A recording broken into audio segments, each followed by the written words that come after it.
நம்முடைய சனாதன தர்மத்தில் வேதங்கள் சாஸ்திரங்கள், உபனிஷத்துகள், புராணங்கள், இதிகாசங்கள் சொல்கிறோம் இல்லையா, ஸ்ருதி ஸ்மிருதி, வேத புராண இதிகாசங்கள் இதெல்லாம் சொல்கிறோம் இல்லையா, இதில் சொல்லாத விஷயங்களே இல்லை. அது மட்டும் கிடையாது, நிறைய சாஸ்திரங்கள்லாம் இருக்குது, வேதாங்கங்கள்லாம் இருக்குது இதை விளக்குவதற்கு. இவ்வளவும் இருக்குது. இவ்வளவு இருந்தாலும் இன்றைக்கி நிறைய பேர் கஷ்டப்பட்டுருக்கிறான்.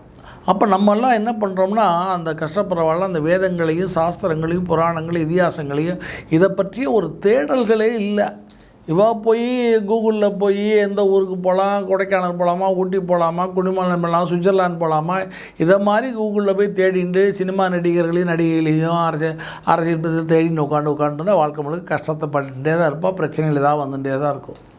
அப்போ நம்முடைய வாழ்க்கைக்கு நம்ம கஷ்டம் இல்லாத வாழணும்.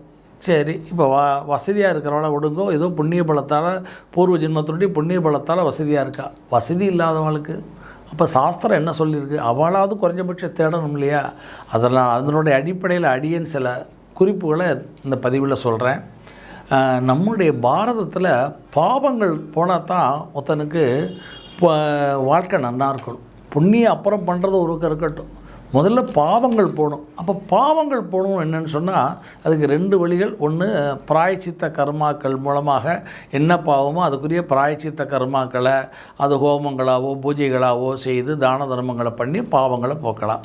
இன்னொன்று, க்ஷேத்ராடனங்கள், ஸ்தலங்கள் அப்படிங்கிற புண்ணிய ஸ்தலம் இதெல்லாம் போய் அங்கே போய் தீர்த்த ஸ்நானம் தீர்த்த ஸ்நானம் பண்ண சொல்லியிருக்கு.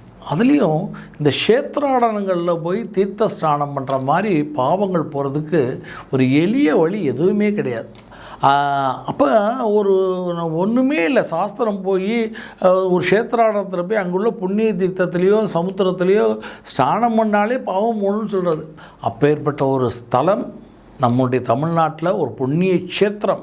இது ஸ்தலம்னு சொல்லக்கூடாது, புண்ணிய க்ஷேத்திரம் எதுன்னு சொன்னால் ராமேஸ்வரம். அந்த ராமேஸ்வரத்தில் இருக்கக்கூடிய அந்த கடலே அக்னி தீர்த்தம், அது ஒரு அங்கே ஸ்நானம் பண்ணுறது பாவங்களை போகிறது.